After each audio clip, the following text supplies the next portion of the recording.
Bonjour tout le monde, j'espère que vous allez bien. Une nouvelle vidéo un petit peu différente concernant du coup ce qui se passe à l'heure actuelle au niveau de la crise sanitaire et les effets qu'elle peut avoir. Je vois autour de moi, que ce soit dans les médias et aussi directement dans les proches ou les personnes que je peux côtoyer ou les échos que je peux avoir d'autres personnes, je vois malheureusement beaucoup de personnes qui sont affectées par la crise sanitaire et ses conséquences politiques et économiques. C'est-à-dire le constat aujourd'hui, c'est qu'il y a beaucoup de personnes qui sont en dépression ou en une forme de tristesse ou de stress lié à tout ça. Donc, notamment les différences d'orientation du gouvernement qui ont déstabilisé beaucoup de personnes. C'est-à-dire que tous les gens qui avaient jusqu'à présent une confiance aveugle dans le gouvernement se sont retrouvés vraiment en perdus dans les informations contradictoires, masques interdits, masques obligatoires, vente de masques interdits dans les pharmacies et après on nous l'impose. Par exemple, hein, c'est un exemple parmi tant d'autres. Donc grosse perte de repères qui a fait que beaucoup de gens se mettent à douter des bonnes intentions de l'État. Et ça a fait que pas mal de gens ont pété les plombs concrètement par rapport à ça. Plus une situation économique incertaine, on voit la plupart des indépendants qui ne savent pas quand ils pourront réexercer. Perte de pouvoir d'achat énorme, parce que malgré les quelques aides de l'État, il y a quand même une énorme perte de pouvoir d'achat avec des charges qui sont restées là pour la plupart. Donc certains sont en difficulté économique, ont généré des dettes. Et donc on voit que les suicides, notamment chez les indépendants ou chez beaucoup de personnes, sont en train d'exploser. Donc le constat est qu'aujourd'hui, beaucoup de gens sont fragilisés à tous les points de vue et notamment psychologiquement par rapport à la crise. Et moi, j'aimerais vraiment faire justement prendre le contre-pied par rapport à tout ça, car pour moi, la crise, les périodes de crise, d'ailleurs, on peut même généraliser, les périodes de crise peuvent être un bienfait. Euh, D'ailleurs, je pense que toutes les difficultés, on a deux manières de les appréhender. Soit on se laisse submerger par les difficultés, et donc c'est le cas des gens qui vont être en dépression ou au moins déprimés par rapport à tout ça. Soit on arrive à transformer nos épreuves en force et en choses positives. Et c'est là où je voudrais vraiment accentuer cette vidéo, ce petit discours par rapport à ça, car à mon avis, il faut vraiment qu'on arrive déjà d'une à sortir de cet état négatif positivement, parce que c'est pas en se laissant submerger par des mauvaises émotions qu'on va faire avancer les choses et qu'on aura des situations meilleures. Je crois vraiment qu'il faut résister par rapport à ça et surtout même profiter de la situation. Et c'est en ça, à mon avis, qu'on a tous à travailler par rapport à ça. Il faut savoir profiter d'une crise parce que quand il n'y a pas de crise, là on parle d'une crise mondiale, que ce soit économique, le système capitaliste est remis en place et à mon avis c'est une très bonne chose. Le système politique est remis en considération et à mon avis c'est aussi une très bonne chose. Et ça permet justement aux individus et au style de vie qu'on avait jusqu'à présent d'être mis en cause également. Et ça, à mon avis, c'est également une excellente chose pour tout le monde. Pourquoi? Je m'explique par rapport à ça. Euh, Tout dans un chemin de vie classique, on a donc des déterminismes de notre famille, de notre milieu socioculturel, si on fait partie d'un groupe ethnique, enfin, ou pas d'ailleurs, parce on fait tous partie d'un groupe ethnique de toute façon, on fait partie de ces normes de notre groupe. Plus, évidemment, les normes de la société dans laquelle on vit, selon qu'on vit en France ou dans un autre pays, on a des normes différentes. Tout ça nous est imposé depuis la naissance. Pour en sortir, c'est très très très très très difficile. C'est-à-dire que la plupart des gens ont une vie qui, entre guillemets, nous a été imposée par tout ce qui nous a déterminés depuis qu'on est né. Certaines personnes réussissent à s'émanciper par rapport à ça, à prendre distance par rapport à nos déterminismes, et à quand même à se réaliser. Mais au final, on est très peu à réussir à faire ça, parce qu'on a des carcans psychologiques, émotionnels, affectifs, sociétaires, des différentes normes que l'on a autour de nous, qui nous empêchent vraiment de nous réaliser. Or, je crois réellement, notamment pour tous ceux aujourd'hui qui se posent beaucoup de questions et qui sont un peu dans une situation incertaine, il faut en profiter. Profitez-vous pour vous émanciper de toutes les conneries. Quand je dis les conneries, c'est-à-dire les choses qui ne nous correspondent pas, en fait.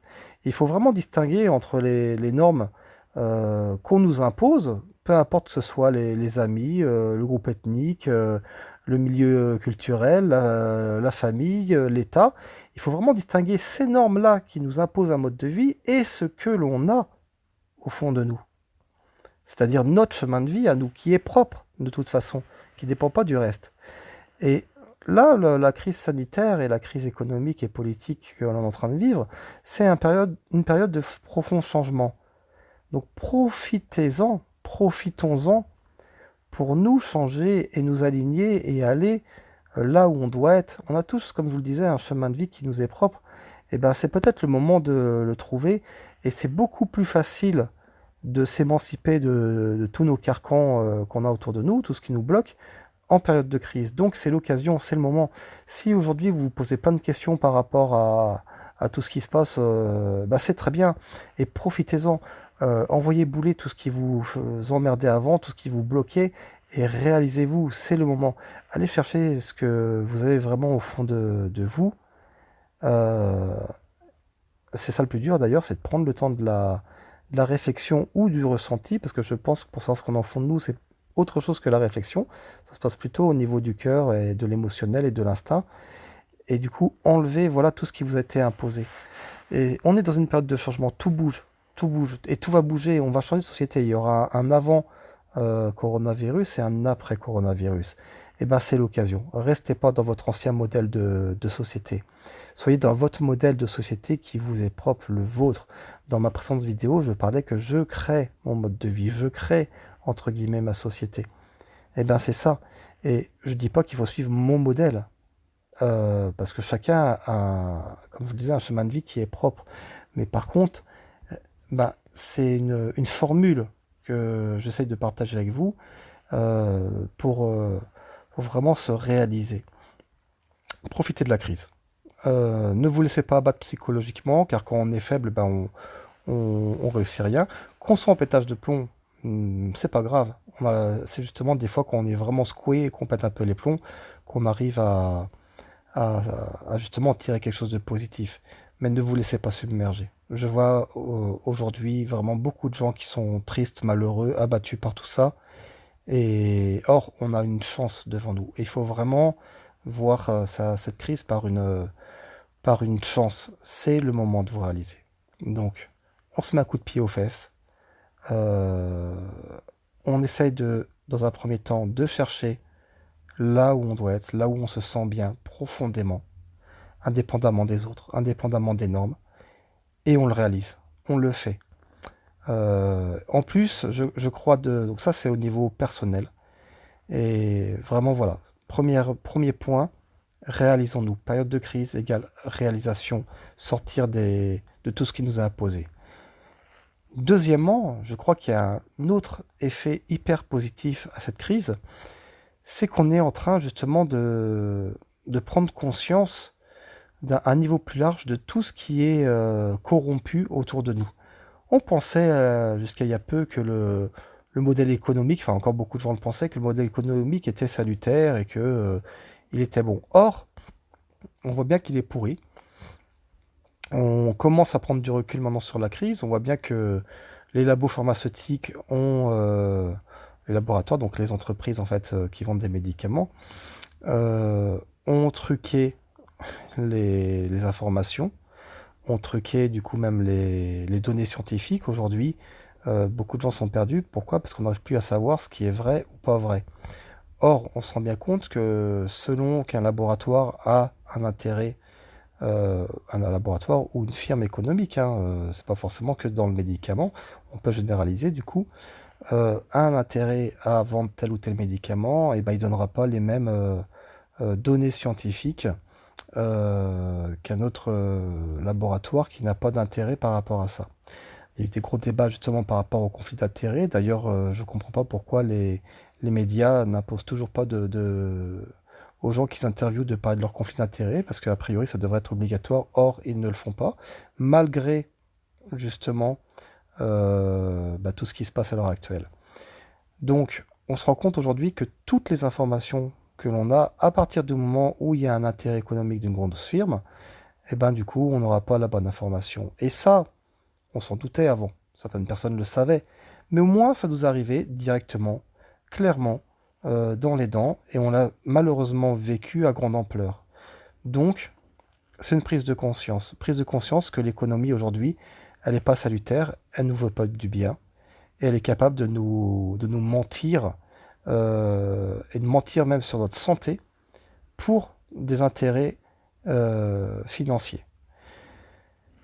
En plus, on se rend compte justement, comme je vous disais, que les médias font partie de ce système économique et n'arrivent pas, ils sont englués dedans, parce qu'il n'y a plus de liberté de presse malheureusement par rapport à ça, parce que les rédacteurs dépendent de leurs directeurs, les directeurs dépendent des personnes à qui appartient tel ou tel groupe de presse. Or, ces personnes-là sont les mêmes qui ont les firmes, souvent, bah, là, du coup, pharmaceutiques ou autres.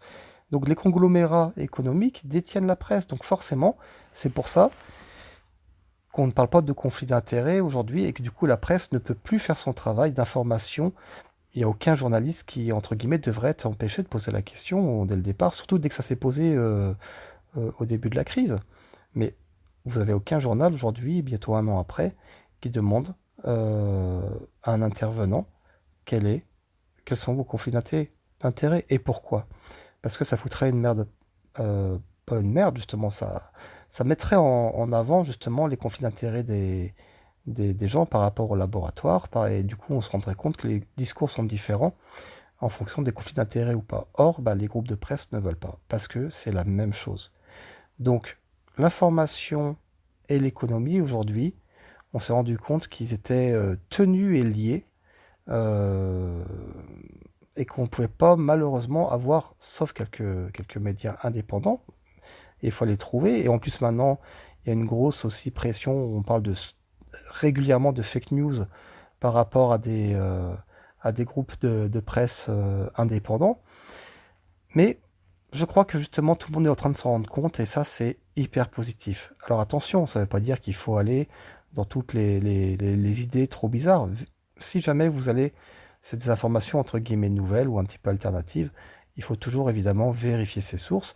Moi-même, ce que je fais quand je vois une information un petit peu nouvelle, je vais voir aussi ce qu'ils en disent dans les médias mainstream et j'essaye de me faire un avis justement euh, en prenant en compte les deux considérations, en essayant justement de voir, c'est très compliqué du coup d'avoir le recul par rapport à ça, mais quels peuvent être les intérêts des uns et des autres. Et oui, s'il y a un intérêt par rapport à un média de donner une version et un autre intérêt par un autre média de donner une autre version, bah, essayons de savoir pourquoi et positionnons-nous. Mais là, au moins, ça nous a explosé en pleine figure. Et ça, pareil, je pense que c'est positif. Donc forcément, ça peut nous perturber. Forcément, on peut se dire, merde, j'en avais pas confiance, je suis en train de prendre conscience que je suis manipulé au quotidien par l'économie, par les médias, etc. Et ça peut vous chambouler. Mais c'est bien, chamboulez-vous par rapport à ça. Mais ne baissez pas les bras. N'allez pas en dépression et justement, sortez de tout ça. Et la seule manière de sortir de tout ça, c'est ce que je disais dans un premier point, c'est d'être avec ses propres normes et d'être en phase avec sa propre vie et son propre chemin de vie. Donc, tout ce chamboulement, tout ce qui nous perturbe aujourd'hui, ça va nous permettre de nous réaliser, donc réalisons-nous. Et dernier point également au niveau politique, eh ben on voit bien également que tout est lié, l'économique, le politique et la presse sont liés. Pareil, les décisions qu'ont pris nos politiques, elles ont ni queue ni tête depuis le départ. Comme je vous l'avais déjà dit précédemment, à aucun moment on a pris les bonnes décisions. Alors certains vont dire que c'est complotiste, etc. Non, c'est pas complotiste. Vous demandez à n'importe quel médecin aujourd'hui qu'il ait des conflits d'intérêts ou pas, qu'est-ce qui nous permet d'être en bonne santé? C'est l'exercice physique, de prendre l'air, un bon air pur, de prendre le soleil, la vitamine D, manger sainement, donc de la nourriture sans pesticides, etc. Et le lien social, l'amour autour de nous, les amis, c'est les 5 composantes principales qui vont nous permettre d'être en bonne santé. Quand je dis en bonne santé, c'est d'être capable de lutter efficacement contre n'importe quel virus. Ça, c'est une loi de la médecine, loi physique universelle. Évidemment, après, on peut avoir des médicaments qui vont nous aider dans certaines phases. Mais si vous avez cet équilibre-là au niveau de ces 5 piliers de la médecine, on n'a quasiment pas besoin de médicaments parce que notre corps va faire le travail lui-même. Demandez à n'importe quel médecin et ils diront tous la même chose, sauf que malheureusement ils ne vous le disent pas parce que aujourd'hui on vit dans un système où on vend des médicaments. Et du coup, on ne va pas travailler en amont par rapport à notre bonne santé, on va travailler en aval à nous vendre des médicaments pour résoudre des problèmes de santé. Mais si on travaille en amont, on va résoudre beaucoup, beaucoup, beaucoup de problèmes.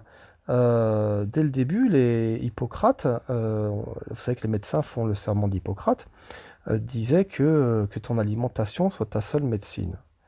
Euh, et du coup, donc ils le mettent très peu en avant, les médecins le savent, mais si on a une très très très bonne alimentation, déjà dès le départ, on verra de moins en moins le médecin. Autrement dit, on sera en meilleure santé. Ça, il n'y a personne qui peut le réfuter.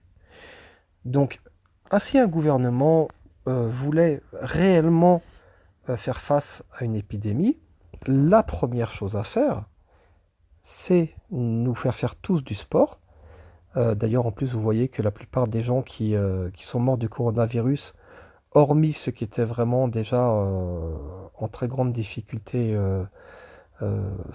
sanitaire, donc les anciens qui avaient déjà des comorbidités, l'autre partie de la population qui est touchée par ça, c'est les obèses.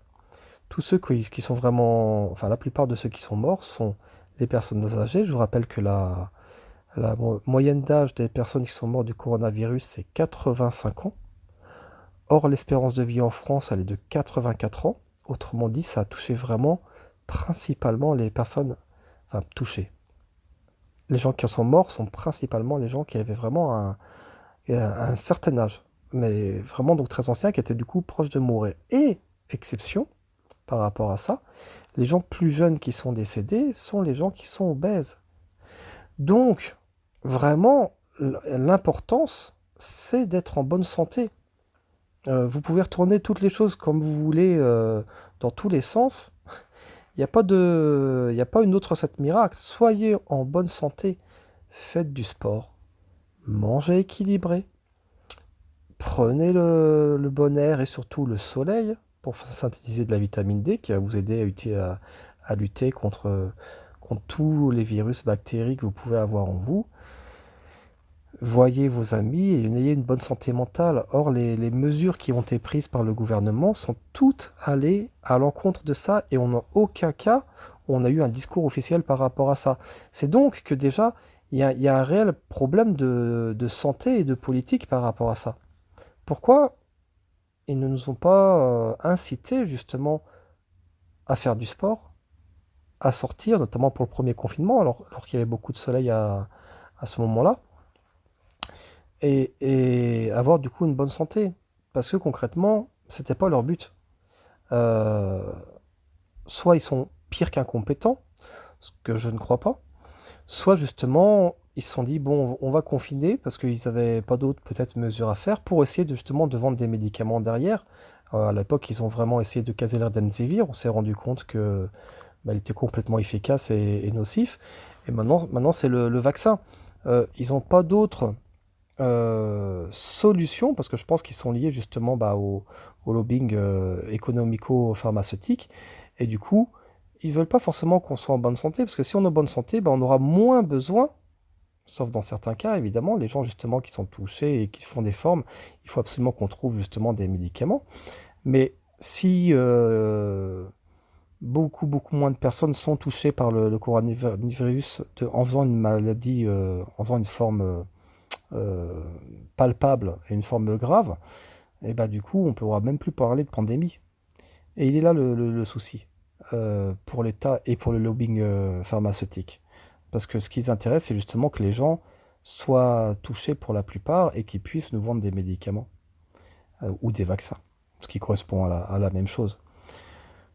Or, eh ben, je crois vraiment que c'est le moment de l'émancipation. Je crois vraiment qu'il faut prendre conscience de tout ça, vous centrer, vous orienter dans votre chemin de vie. Voilà, on a pris conscience. Certains se sont pris des claques parce qu'on croyait que était, euh, était mécène, nous voulait du bien, allait nous aider dans tout. Or, l'État aussi est corrompu. Bah voilà, on en a pris conscience. Je sais que ça peut déstabiliser certaines personnes.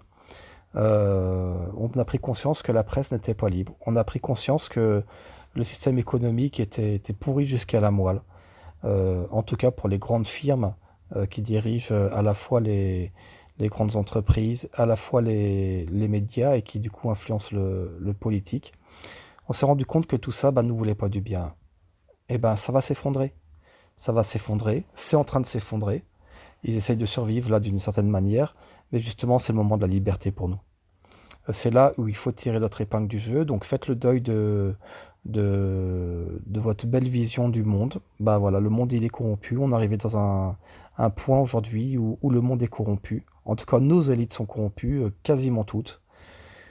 Il faut l'accepter. Il faut pas péter les plombs à ça. Mais justement, c'est le moment pour tout le monde de la liberté. C'est le moment de se dire, je fais ma vie. Peu importe ce qu'ils nous disent, peu importe ce qu'ils veulent faire de nous, je fais ma vie. Je m'émancipe. Je mets mes proches à l'abri. Je les aime, je les chéris, je vis avec eux et j'avance. Donc voilà comment on peut remercier la crise actuelle. C'est-à-dire même s'il y a eu une période de deuil peut-être chez certains, deuil dans le sens où ben, on fait le deuil par rapport à notre vision angélique du monde, c'est pas grave. Faites votre deuil, avancez et réalisez-vous. Je crois qu'on a une très belle chance de le faire. Parce que si jamais tout était encore plus dissimulé, bah, beaucoup s'en seraient pas rendu compte. Et quelque part, bah, tant mieux qu'on s'en rende compte. Même si ça fait mal, même si ça fout pas mal de gens en l'air, parce que bah, on pète les plombs à cause de ça, et ben voilà, je peux vous encourager justement à ne pas vous foutre en l'air, ne pas péter les plombs. Laissez de côté tous les discours officiels par rapport à tout ça. Faites-vous vos propres idées, parce que des fois dans les discours officiels, heureusement, il y a des choses aussi qui sont réelles et qui sont vraies. Mais dans tous les cas, faites-vous votre propre vie. Allez là où vous devez aller, vous, indépendamment de ce que n'importe qui, que ce soit vos proches, n'importe quoi, que ce soit un système économique ou un système politique, vous veut vous faire faire. C'est pas à eux de décider, c'est à vous de vous réaliser. Voilà, j'espère que la plupart d'entre vous sont d'accord avec ce que je viens de vous dire. J'espère que la plupart d'entre vous sont en train justement de vivre cette épreuve, parce que c'est une épreuve aussi de sortir de tout ça. Et voilà, bonne réalisation, bon chemin de vie, et je vous dis à bientôt.